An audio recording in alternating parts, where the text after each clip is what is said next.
Hi అండి. ఎలా ఉన్నారు అందరూ? ఈరోజు వీడియోలో మనం కాకతీయులు ముఖ్యమైన అంశాలైతే చూద్దాం. కాకతీయులకి సంబంధించిన ఎగ్జామ్ ముందు క్విక్ రివిజన్, ఎగ్జామ్ ముందు ఫాస్ట్‌గా రివిజన్ చేయడానికి చాలా యూజ్ అవుద్దండి ఈ వీడియో.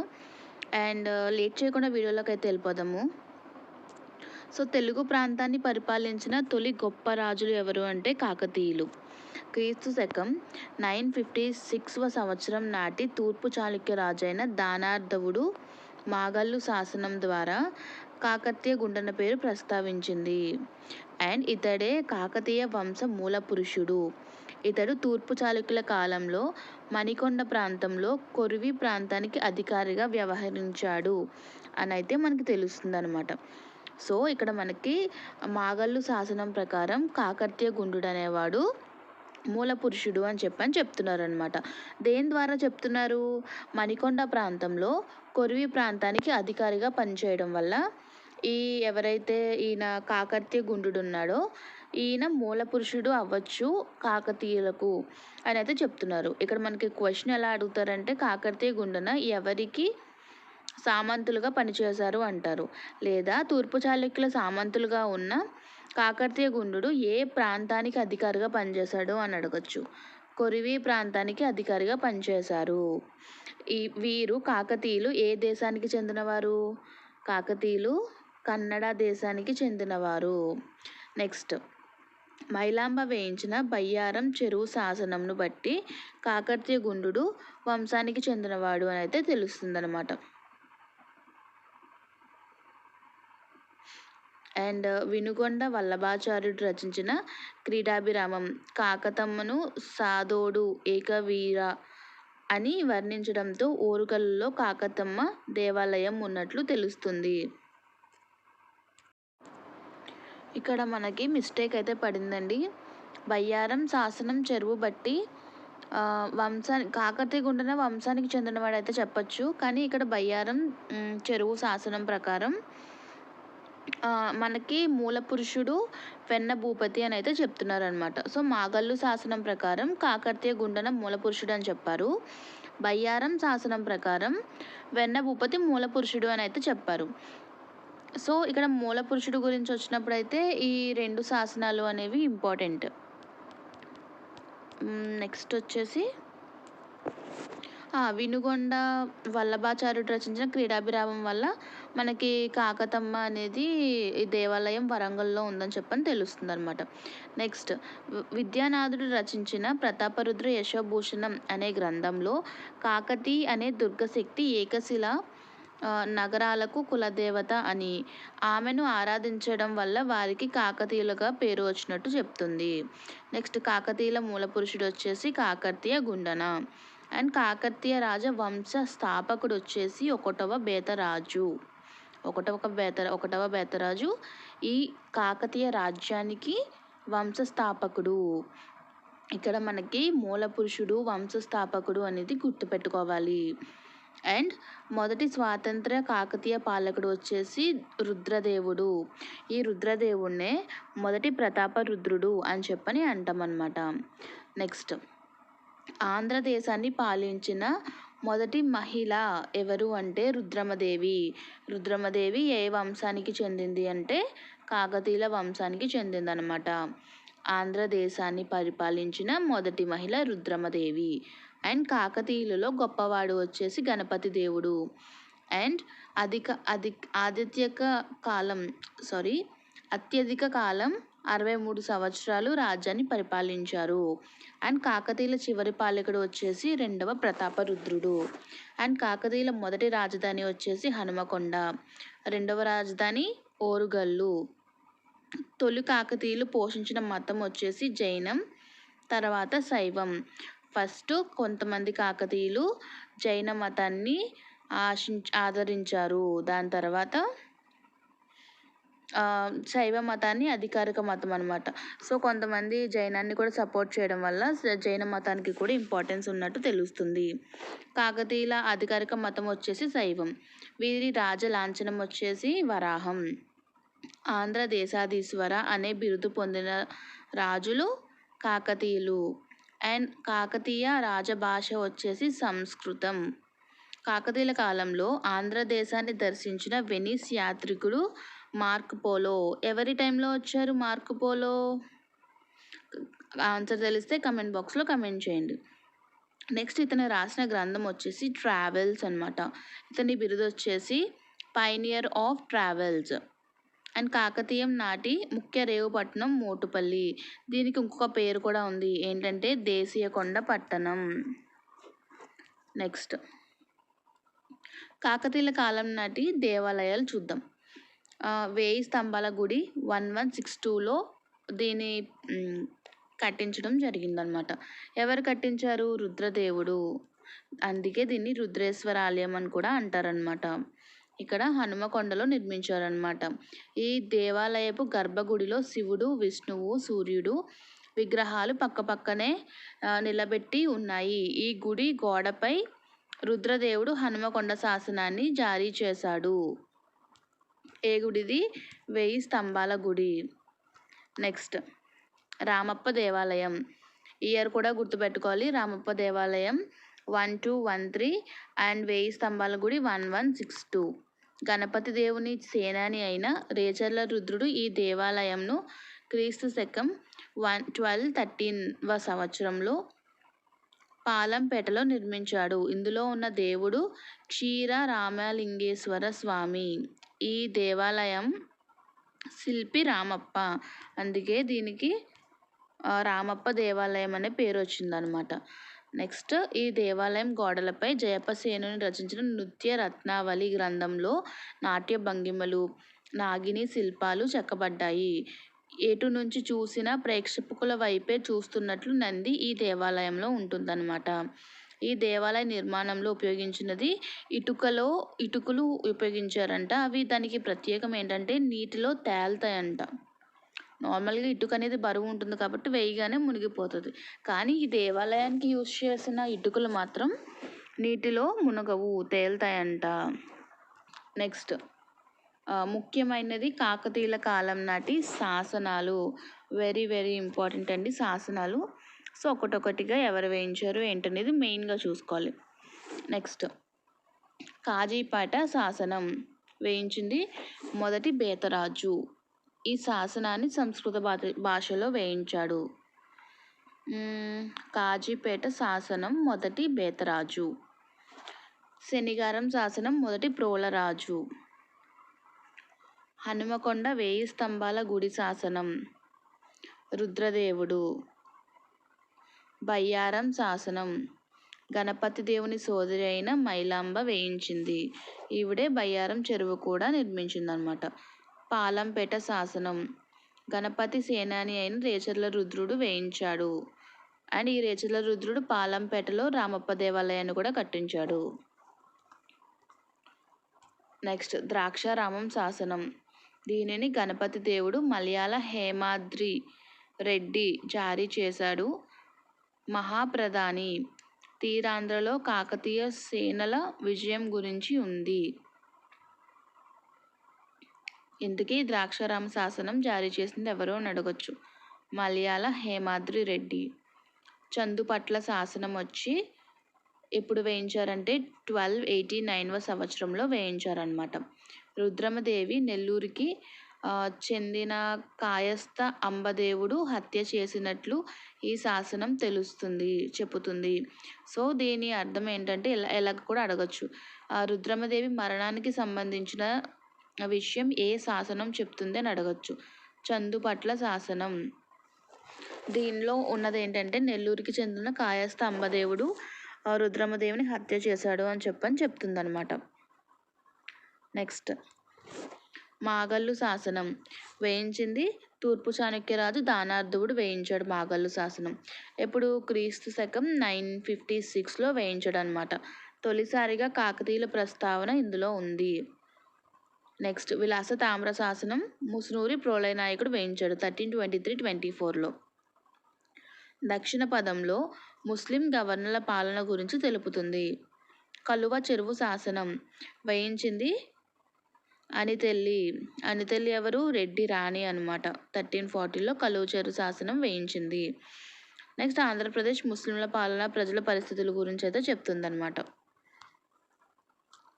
నెక్స్ట్ వచ్చి మోటుపల్లి అభయ వర్తక శాసనం వేయించింది గణపతి దేవుడు. అప్పటి వర్తక వ్యాపారాల గురించి చెప్తుంది. నెక్స్ట్ మల్కాపురం శాసనం వేయించింది రుద్రమదేవి. ఈ శాసనంలో ప్రసూతి వైద్య కేంద్రాల గురించి చెప్తుందన్నమాట. బీదర్ కోట శిలాశాసనం. బీదర్ కోట శిలాశాసనం వచ్చేసి రుద్రమదేవి సేనానైన రేచర్ల ప్రసాదిత్యుడు. మనం గణపతి దేవుని యొక్క సేనాని చూసాము. ఎవరు? రేచర్ల రుద్రుడు.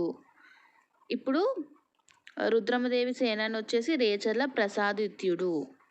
కర్ణాటకలో బీదర్లో ఈ బీదర్ కోట శిలాశాసనాన్ని వేయించాడు. ఇందులో రుద్రమదేవిని రాయగజ కేసరి అని అయితే సంబోధించడం జరిగింది. నెక్స్ట్ ముఖ్యమైన టాపిక్ కాకతీయ రాజుల బిరుదులు. బిరుదులు ఏమున్నాయి అనేది గుర్తుపెట్టుకోవాలి. అట్లీస్ట్ మనకి కొన్ని గుర్తున్నా కానీ ఎలిమినేట్ చేయొచ్చు మ్యాచింగ్ ఇస్తే. Let's try.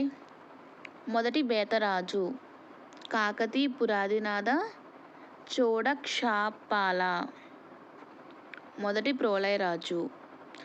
ప్రోలయరాజు వచ్చేసి అరిగజ కేసరి సమధిగత పంచమహాశబ్ద. రెండవ బేతరాజు విక్రమచక్రి మహామండలేశ్వర త్రిభువన వల్ల చలమర్తిగండ. రెండవ బేతరాజు అనమాట. దుర్గరాజు వచ్చి త్రిభువన వల్ల చల్లమర్తగండ.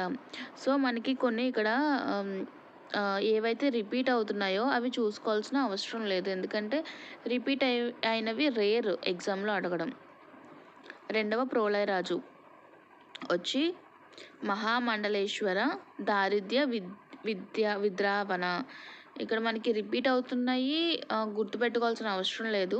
కాకపోతే ఏదన్నా కింగ్కి సెపరేట్గా ఉంటే మాత్రం, అంటే తనకి మాత్రం తప్ప ఇంకెవరికి లేని బిరుదులు ఏమన్నా ఉంటే అవి మాత్రం గుర్తుపెట్టుకోవాల్సిన అవసరం అయితే ఉంది.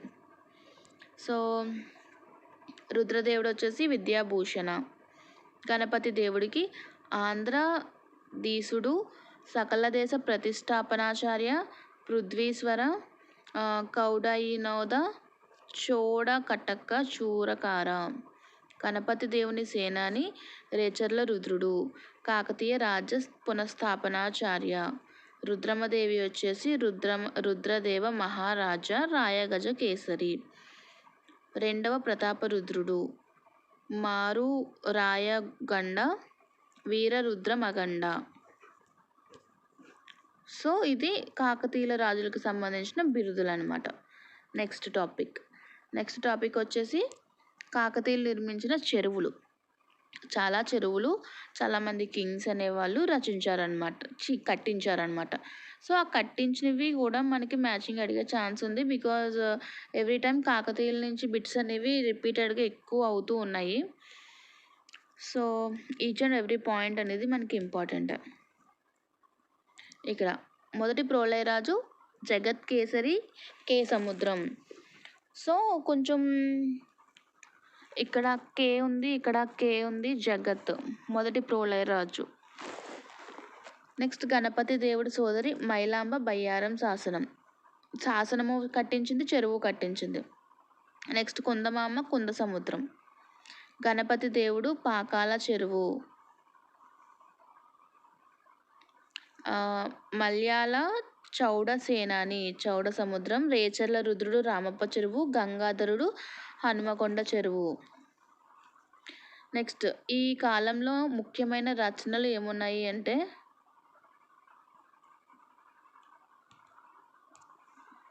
శివదేవయ్య పురుషార్థ సారము, బద్దెన నీతి శాస్త్ర ముక్తావళి, మడికి సింగన్న సకల నీతి సమ్మతము, మొదటి ప్రతాపరుద్రుడు నీతి సారము,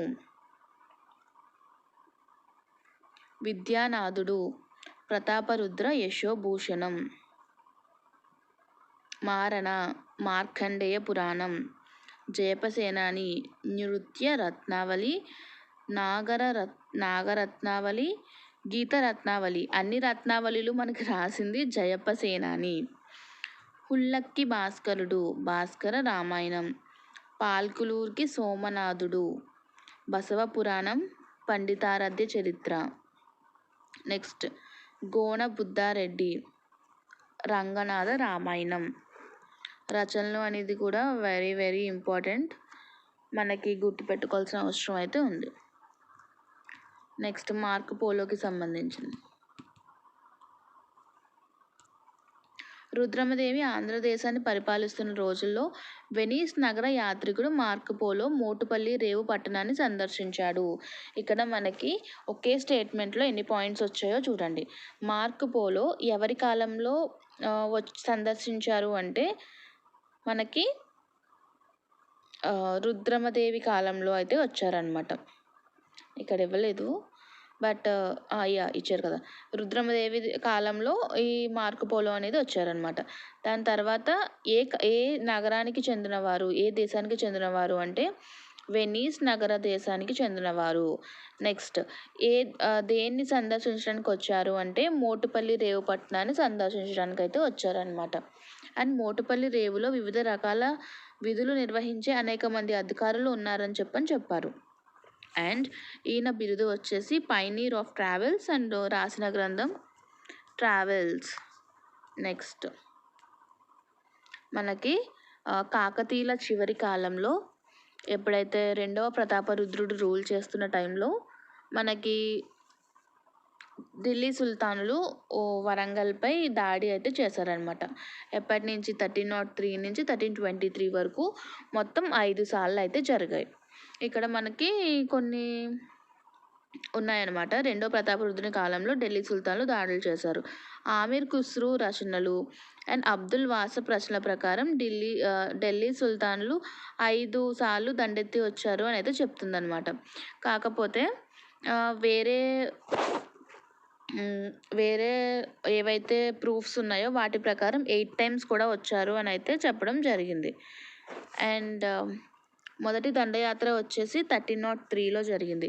ఈ ఇయర్స్ అనేవి గుర్తుపెట్టుకోండి. 1303, ఇక్కడ 1309, నెక్స్ట్ 1318, 1322, 1323, ఈ 5 ఇయర్స్ గుర్తుపెట్టుకోవాలి. అండ్ ఫస్ట్ వచ్చేసి ఈ దండయాత్ర చేసినప్పుడు ఢిల్లీ సుల్తాన్ వచ్చేసి అలావుద్దీన్ ఖిల్జీ. ఈ దండయాత్ర జరిపిన ఢిల్లీ సుల్తాన్ వచ్చేసి మాలిక్ ఫక్రుద్దీన్ జున్నా. ఉప్పల్పల్లి వద్ద జరిగిన యుద్ధంలో కాకతీయ సైన్యం చేతుల్లో ఢిల్లీ సుల్తాన్లు ఓడిపోయారు. వీరి ఓడించిన కాకతీయ సేనాపతులు వచ్చేసి రేచర్ల వెన్నుడు అండ్ పాలుగంటి మైలి. సో ఇక్కడ మనకి ఈ దండయాత్ర జరిగిన టైంలో మనకి ఢిల్లీ సుల్తాన్, అప్పటి రూల్ చేస్తున్న ఢిల్లీ సుల్తాన్ వచ్చేసి అలావుద్దీన్ ఖిల్జీ అనమాట.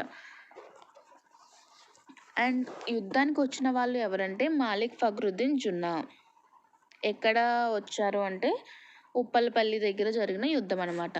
అండ్ ఈ యుద్ధంలో అవుట్కమ్ ఏంటంటే కాకతీయులు విన్ అయ్యారు, ఢిల్లీ సుల్తాన్లు లూజ్ అయ్యారనమాట. ఇక్కడ కాకతీయుల సేనాపతులు వచ్చేసి రేచర్ల వెన్నుడు, పాలుగంటి మైలి. వీళ్ళైతే కాకతీయుల తరపున పోరాటం చేసి సక్సెస్ అయితే అయ్యారనమాట. రెండవ దండయాత్ర వచ్చేసి 1309లో జరిగింది.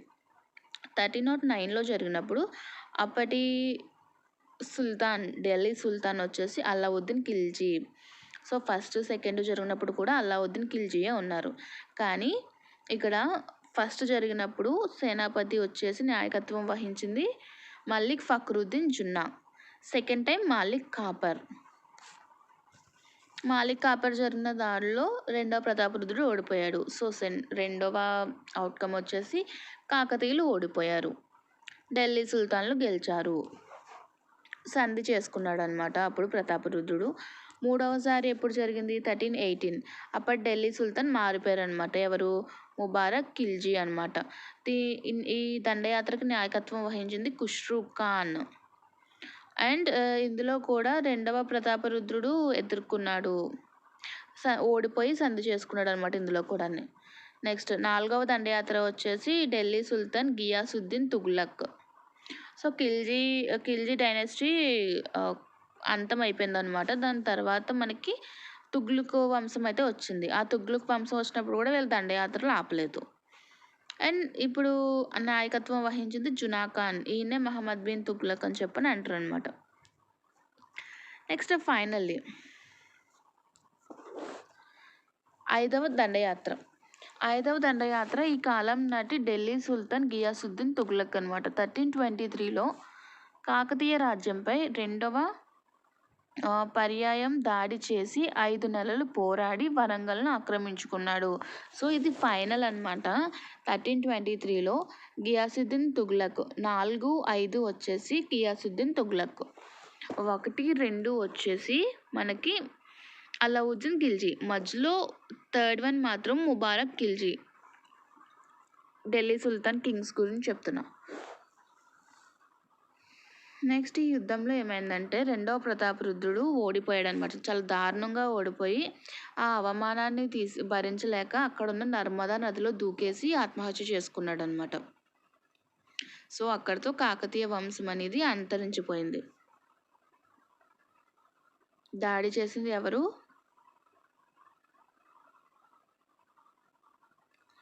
గియాసుద్దీన్ కాలంలో దాడి చేయడం జరిగిందనమాట. అండ్ ఆత్మహత్య చేసుకున్నాడని ముస్నూరి ప్రోలయ నాయకుడు విలాస తామ్రశాసనం తెలుపుతుంది. ఈయన రెండవ ప్రతాపరుద్రుడు నర్మదా నదిలో దూకి చచ్చిపోయడానికి ప్రూఫ్ ఏంటి అని అడుగుతారు. ప్రూఫ్ ఏంటి? ముస్నూరి ప్రోలయ నాయకుడు విలాస తామ్రశాసనం ద్వారా తెలుస్తుంది అనమాట.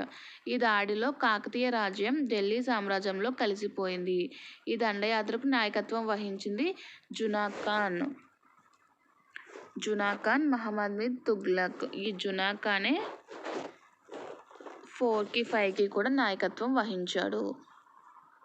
సో 1303, 1309, 1318, 1322, 1323. నెక్స్ట్ ఈ వీరి కాలంలో గ్రామ వ్యవహారాలను పర్యవేక్షించడానికి 12 మంది అయ్యగార్ల వ్యవస్థ అయితే ఉండేది. ఆ 12 అవి ఇచ్చి మనకి అడగచ్చు అనమాట. Which of the following is not in 12 మంది 12 అయ్యగారులు అని అడగచ్చు. కరణం రెడ్డి తలారి, పురోహితుడు కంసాలి కమ్మరి, వడ్రంగి కుమ్మరి చాకలి, మంగలి మాల వెట్టి మాదిగ. నెక్స్ట్ కాకతీయుల కాలం నాటి పన్నులు. ఇది కూడా one of the important topic, must by heart this. అడ్డ సుంకం, పశువులు మందలపై వేసే సంక. అడ్డ సంకం అంటే పశువులకి అడ్డు వస్తే ప్రమాదం అంటారు కదా. సో అడ్డ సుంకం పశువులు మందపై. నెక్స్ట్ అప్పనం, అకారణంగా చెల్లించే పన్ను. అప్పనంగా పన్ను చెల్లించము కారణం లేకుండా అని చెప్పి అంటారు కదా. సో అప్పనం అకారణంగా చెల్లించే పన్ను. దర్శనం, సో రాజుని దర్శించుకోవడానికి చేసే పన్ను దర్శనం. దొగరాజు పన్ను వచ్చేసి యువరాజును పోషించే నిమిత్తం వసూలు చేసే పన్ను. దొగరాజు పన్నుని ఎలా గుర్తుపెట్టుకుందాం? దొర టైపు గుర్తుపెట్టుకోండి. అంటే యువరాజుని దొర అంటారు కదా, దొరరాజు దొగరాజు అలా. దేవాలయాలపై వేసే పన్నుని కీరేదెను అని చెప్పి అంటాం. కీరేదెను దేవాలయాలపై వేసే పన్ను. సైన్య పోషణకు పడేరి పన్ను. దీనికి సైన్యాలు పని చేసే తీసుకుంటారు కదా. సో సైన్య పోషణ కోసం తీసుకున్నది. ఊరికే పడి తింటలేదు, మేము చేస్తున్నాం అంటారు కదా. సో పడి తింటలేదు, పడేరి సైన్య పోషణ నిమిత్తం. పుట్టి హండి వచ్చి రైతులపై విధించే పన్ను. రైతులు మొక్కల్ని పుట్టిస్తారు కదా. సో పుట్టి హండి అలా గుర్తుపెట్టుకోవచ్చు. సుంకం, ఎగుమతి దిగుమతిపై, క్రియా విక్రయాలపై, రేవు పట్టణాలపై విధించే పన్ను. ఉపకృతి వచ్చేసి యువరాజు భృతికి చెల్లించే పన్ను. యువరాజు భృతికి చెల్లించే పన్నును ఉపకృతి. అదే యువరాజును పోషించే నిమిత్తం దొగరాజు. ఆ డిఫరెన్స్ చూసుకుని బట్టి కొట్టాలి. నెక్స్ట్ ముస్నూరి నాయకులు. మనకి కాకతీయులు ఎండ్ అయ్యాక ఢిల్లీ సుల్తాన్లు మన ఆంధ్రదేశంపై పరిపాలన చేస్తున్న టైంలో ముస్నూరి నాయకులు ఎదురు తిరగడం అయితే జరిగింది. సో ప్రోలయ నాయకుడు ముస్నూరి నాయకులలో గొప్పవాడు. ఇతను వేంగి నివాసి అయిన పోచి నాయకుని కుమారుడు. ఇతను చెదిరిపోయిన కాకతీయ సైన్యాన్ని సేనలను కూడగట్టి గొరెల్లా యుద్ధాన్ని ప్రారంభించి ఆంధ్రదేశాన్ని విముక్తి చేశాడు. గొరెల్లా యుద్ధాన్ని ప్రారంభించింది ఎవరు అంటారు? ప్రోలయ నాయకుడు వేంగి నివాసి అయిన పోచినాథుని కుమారుడు. నెక్స్ట్, రేకపల్లిని రాజధానిగా చేసుకుని తెలంగాణ కృష్ణానది నుండి విశాఖపట్నం వరకు కోస్తాంధ్రను పరిపాలించాడు. ఇతని విలాస తామ్ర శాసనం వేయించాడు.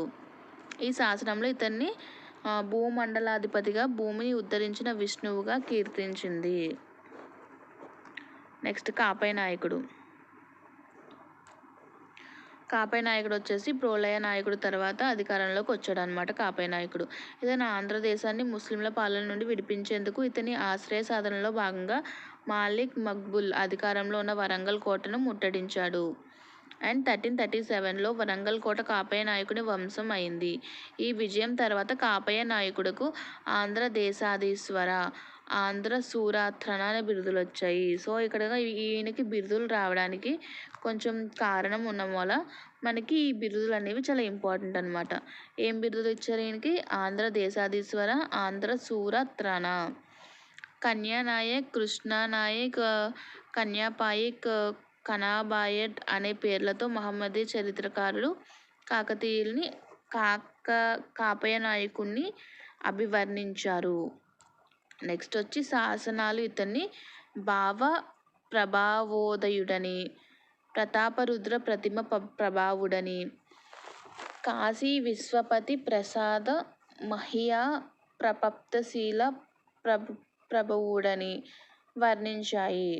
అండ్ వరంగల్కు సమీపంలో భీమవరం దగ్గర రేచర్ల అనపోత నాయకుడితో కలిసి యుద్ధంలో కాపయ నాయకుడు మరణించాడు. కాపయ నాయకుడు ఏ యుద్ధంలో మరణించారు అని అడగచ్చు. భీమవరం దగ్గర జరిగిన రేచర్ల అనపోత నాయకుడితో జరిగిన యుద్ధంలో కాపయ నాయకుడు మరణించడం అయితే జరిగింది. అండ్ ఇక్కడితో మనకి కాకతీయుల ముఖ్య అంశాలు అన్నీ కంప్లీట్ అయ్యాయి. ఏవైతే కాకతీయుల నుంచి బిట్స్ వచ్చే ఏరియాస్ ఉన్నాయో ఆ ఏరియాస్ అనేవి అన్నీ మనం కంప్లీట్ చేయడం అయితే జరిగింది. సో ఈ వీడియో మీకు నచ్చిందనే అనుకుంటున్నాను. అండ్ ఇలాంటి టాపిక్స్ ఇంకేమైనా కావాలంటే కనుక నాకు కమెంట్ బాక్స్లో కమెంట్ చేయండి. కొంచెం లేట్ అయినా కానీ మీకు వీడియోస్ అన్నీ నేను పెడతానికి అయితే ట్రై చేస్తాను. And all the best for your exam. ఎవరైతే ఎగ్జామ్కి ప్రిపేర్ అవుతున్నారో all the very best. And case ఉంది అది ఇది అని చెప్పని టెన్షన్ పడకండి. మనం చదువుకున్న చదువు ఎక్కడికి పోదు. ఈ నోటిఫికేషన్ కాకపోతే నెక్స్ట్ నోటిఫికేషన్ అయినా వస్తుంది. So hope for the best. And కొత్తగా ఎవరైనా చూస్తుంటే కనుక ఛానల్ని సబ్స్క్రైబ్ చేసుకోండి. అండ్ వీడియోని లైక్ చేయడం మర్చిపోకండి. వీలైతే మీ ఫ్రెండ్స్కి కూడా షేర్ చేయండి. నెక్స్ట్ వీడియోలో మళ్ళీ కలుద్దాం. బాయ్ అందరికీ.